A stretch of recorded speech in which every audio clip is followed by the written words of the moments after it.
This isn't just a classroom, it's a window to the world, where videos and visuals teach me more than words ever could.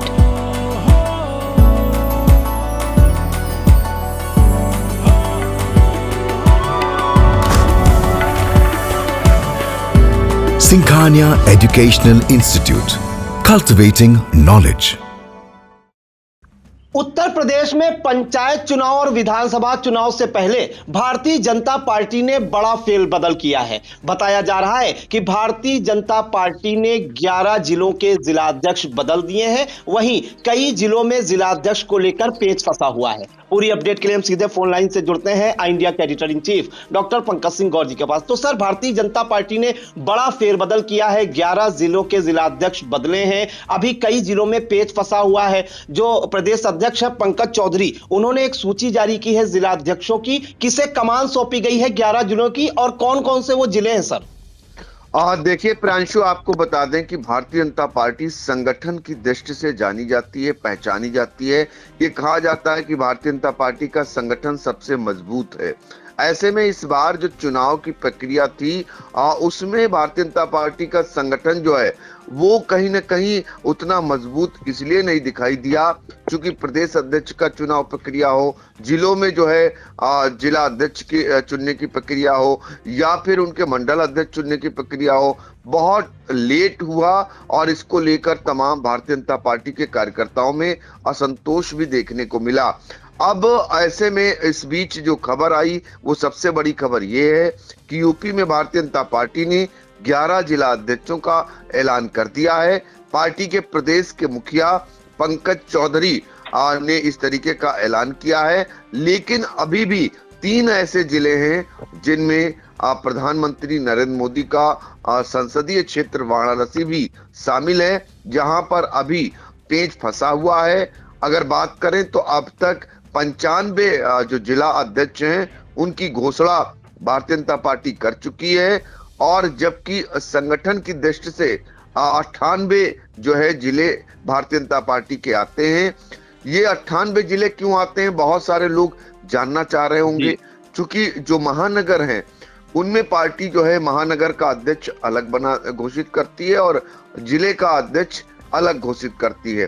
तो संगठनात्मक दृष्टि से Bharatiya Janata party के पास 98 जिले हैं और 98 जिलों में अब जाकर के 95 जिलों के जिला अध्यक्ष घोषित कर पाई है भारतीय जनता पार्टी।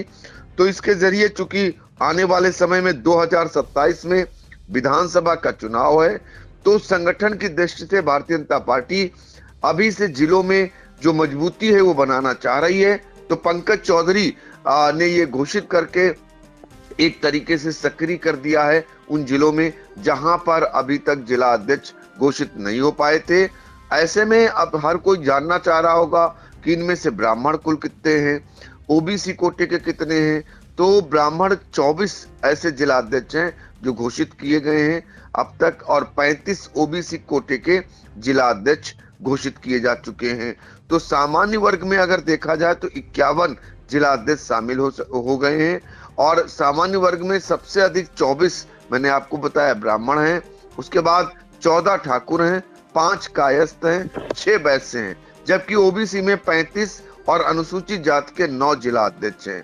तो पंकज चौधरी ने एक और बड़ा जो घोषणा की उसमें सबसे आश्चर्यचकित करने वाली घोषणा ये है कि मुख्यमंत्री योगी आदित्यनाथ के गोरखपुर क्षेत्र में सिद्धार्थ नगर का जिला अध्यक्ष दीपक मौर्य को बनाया है और अयोध्या में अगर बात करें तो राधेश्याम त्यागी को ये जिम्मेदारी दी गई है। तो इस तरीके से पार्टी जो है जो घोषणा है वो लगातार करती हुई नजर आ रही है।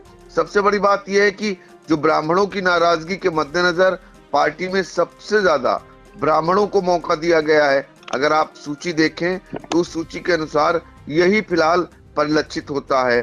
तो जो तीसरी सूची जारी हुई है उसमें सबसे बड़ी बात यह है एक भी महिला का नाम इसमें शामिल नहीं है।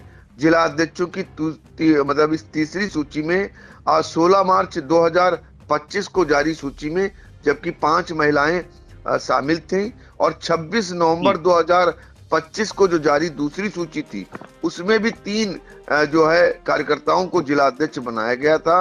इस प्रकार जो है कुल मिलाकर के 8 महिला जिला अध्यक्ष भारतीय जनता पार्टी बना पाई है। और तमाम पार्टियों में आप देखते होंगे तमाम बातें होती हैं, तमाम दावे होते हैं महिलाओं को लेकर के। 33% आरक्षण की बात कही जाती है, महिलाओं को सम्मान देने की बात कही जाती है, लेकिन जिस तरीके से भारतीय जनता पार्टी की ये सूची आई है उसमें एक भी महिला इसमें शामिल नहीं है। अब जरा आपको बता दें कि अभी तक जो इसमें जो वो जिले जहां पर अभी तक भारतीय जनता पार्टी जिला अध्यक्ष नहीं घोषित कर पाई है उनमें काशी है, देवरिया है और चंदौली है। देवरिया, चंदौली और बनारस, इनमें अभी भारतीय जनता पार्टी अपने जिला अध्यक्षों की नियुक्ति नहीं कर पाई है, यहाँ पर इनका पेच फंसा हुआ है।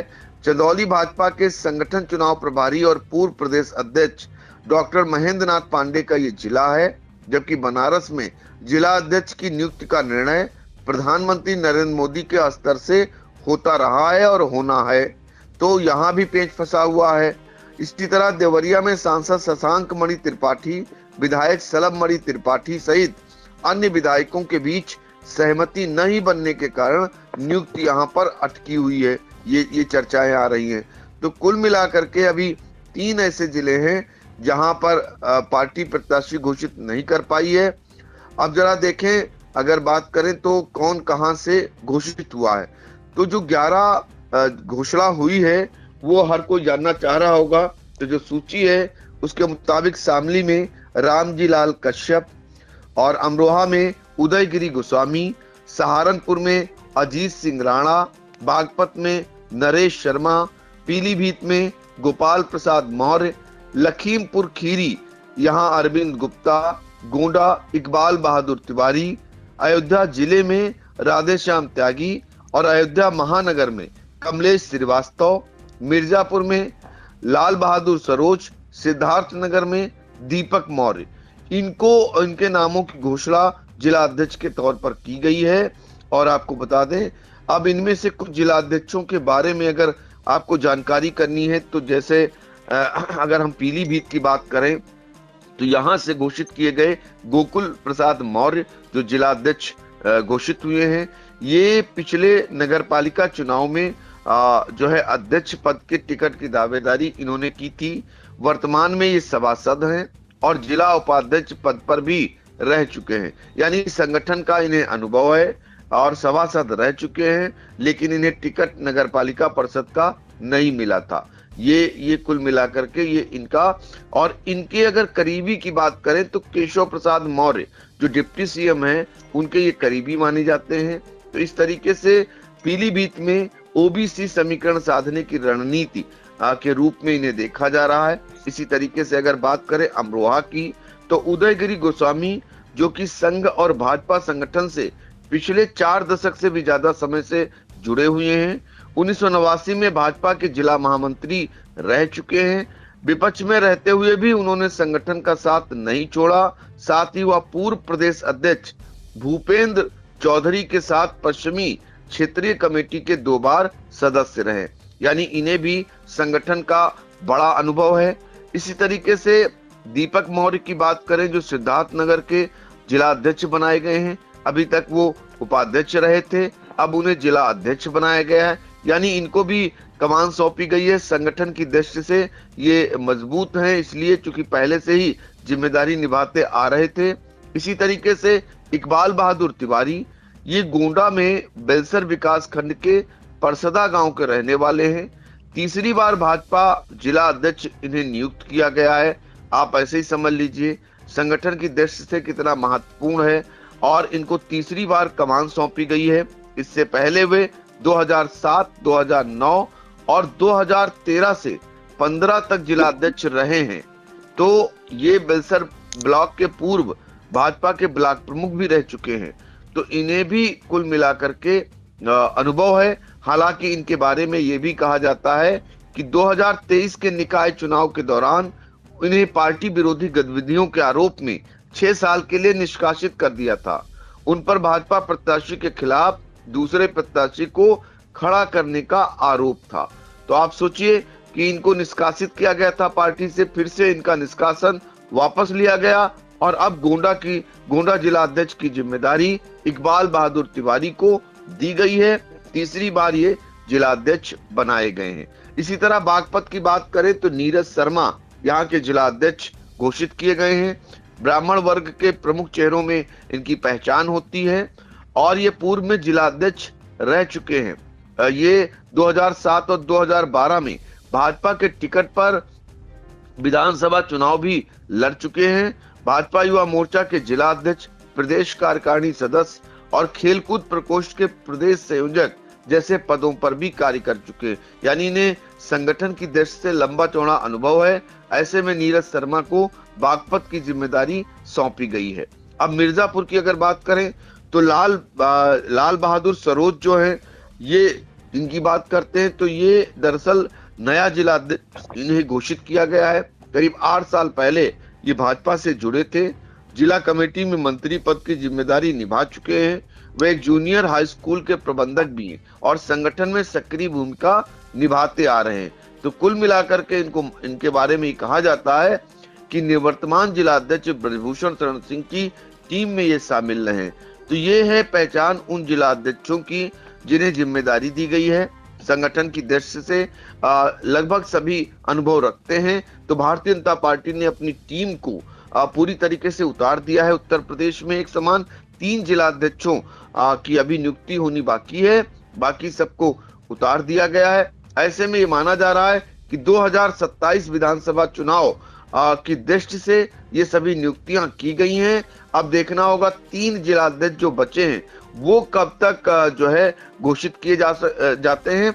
और प्रियांशु जी एक और जानकारी दे दें कि अभी एक दिन पहले ही भारतीय जनता पार्टी के प्रदेश अध्यक्ष ने 200 मंडल अध्यक्षों का ऐलान किया था। सभी जानते हैं कि कई जिलों में पूरे मंडल अध्यक्षों की घोषणा नहीं हो पाई थी।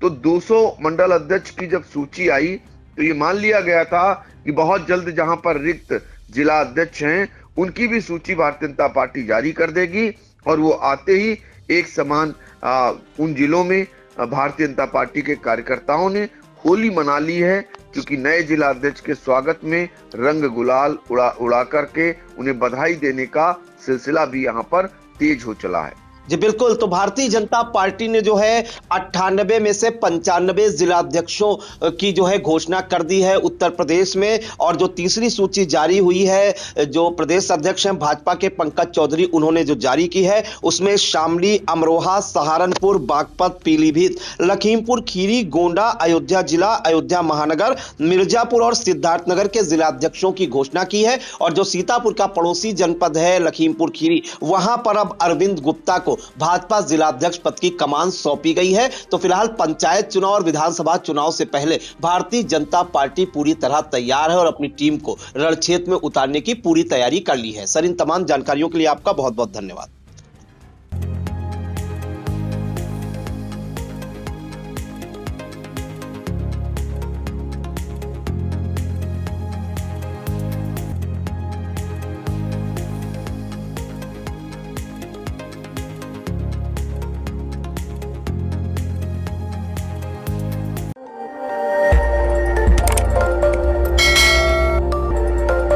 खबर आपकी, नजर हमारी। देखते रहिए आई इंडिया।